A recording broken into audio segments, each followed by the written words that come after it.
My Life with Rhiannon Tracey. So welcome everyone to the next episode of My Life With. This week we have Rhiannon Tracey. So thank you so much for joining me, Rhiannon. Thanks for having me, Jay. As with everyone, we'll just start off with you introducing yourself. So why don't you tell us all a bit about you? Sure. So my name's Rhiannon Tracey and, pains me to say I'm 31. Aging like a Kardashian though. Absolutely. Can't tell.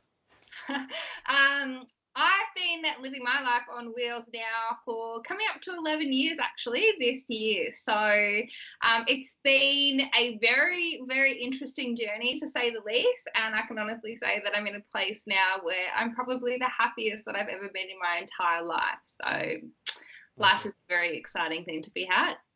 Amazing. Thank you. Again, like with everyone, we'll start off with the first question as if you can tell me what the main barriers are that you face in society.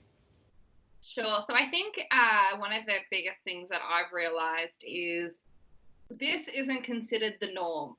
That, there is such a huge stigma and such a huge barrier in itself around disability and, people with physical, intellectual, you name it, disabilities, that we are just so segregated from able-bodied people when it comes to everything, whether when it comes to work, when it comes to relationships, friendships, even family members. It's I think that's probably one of the hugest things that I have struggled to deal with, just the inclusivity and, just the inclusion into everyday life.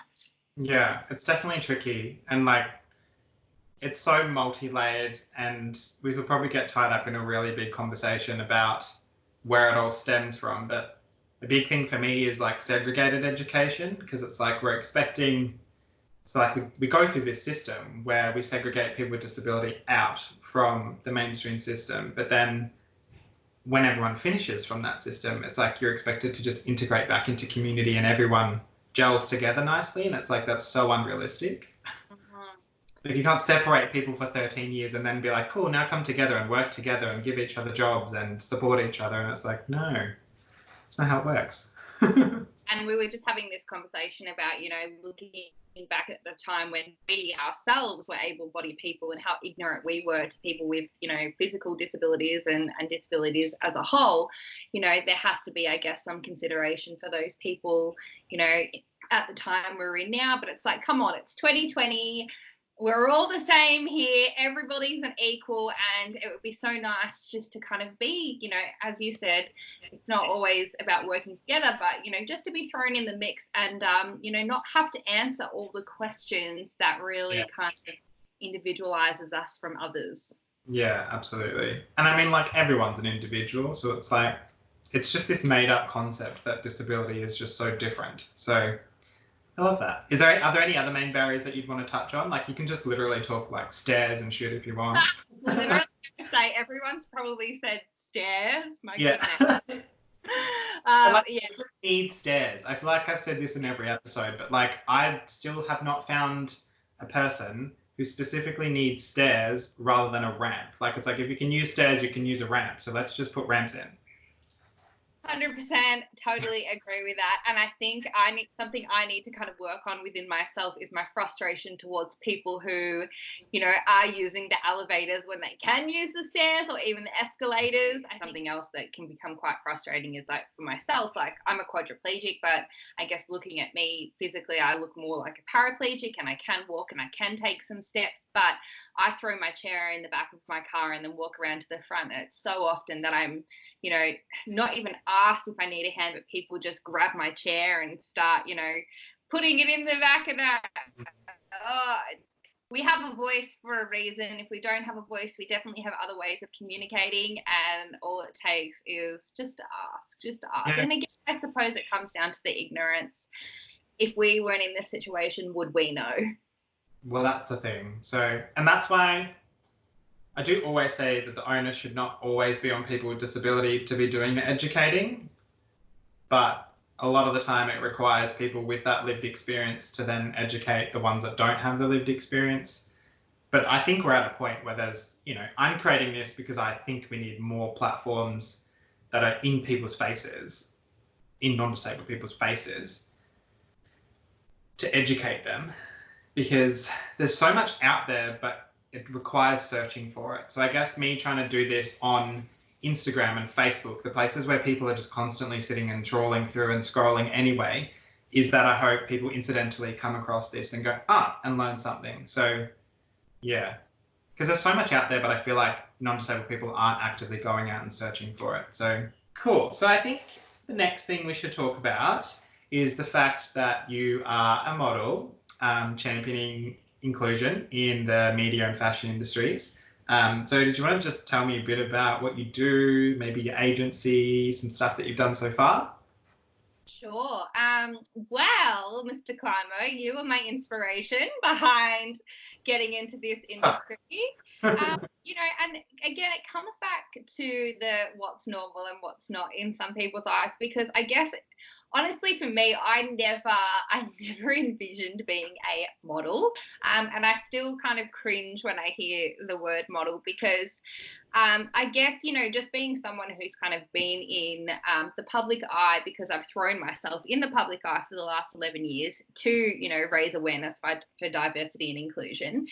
It just got to the point where literally I got sick of hearing people say, oh, you should, be a model, or you should do this. And I just thought, well, you know what, like, there's people out there like yourself, that are out there really fighting for something that isn't open, isn't open to us.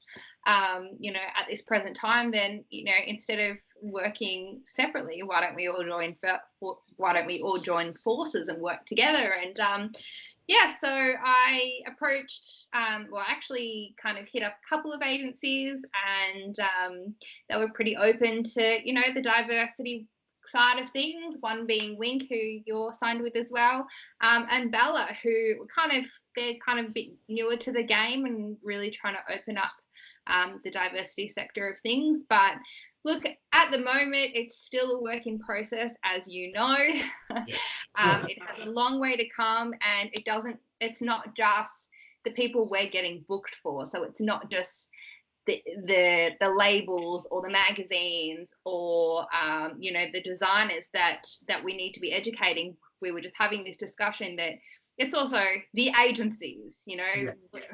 We're here for so many reasons, and there's so many aspects to why we are models. And I guess for us, it's again coming back to the education and the knowledge. We've just got to make this the normal thing to do when it comes to these industries. Yeah, and exactly. That's why I'm totally behind it. And I guess we aligned. We do this for the same reason. We just, in 10 years' time, hopefully sooner, we just want this to be the norm. Exactly. Yeah.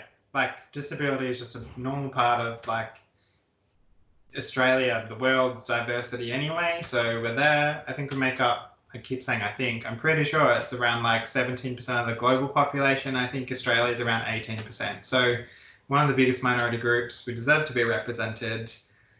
And we're, like, being one of the biggest minority groups, we have a huge spending power. So even if people aren't coming from like a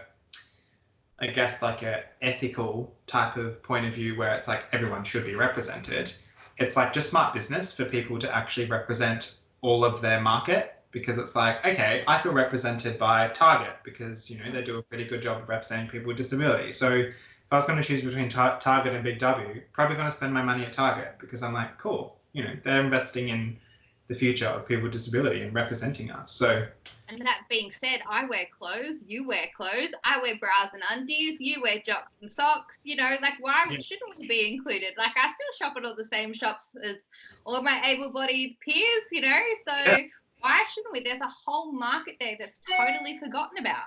Exactly. Yeah, love it. To be continued. Fashion. The good, the bad, and the horror stories.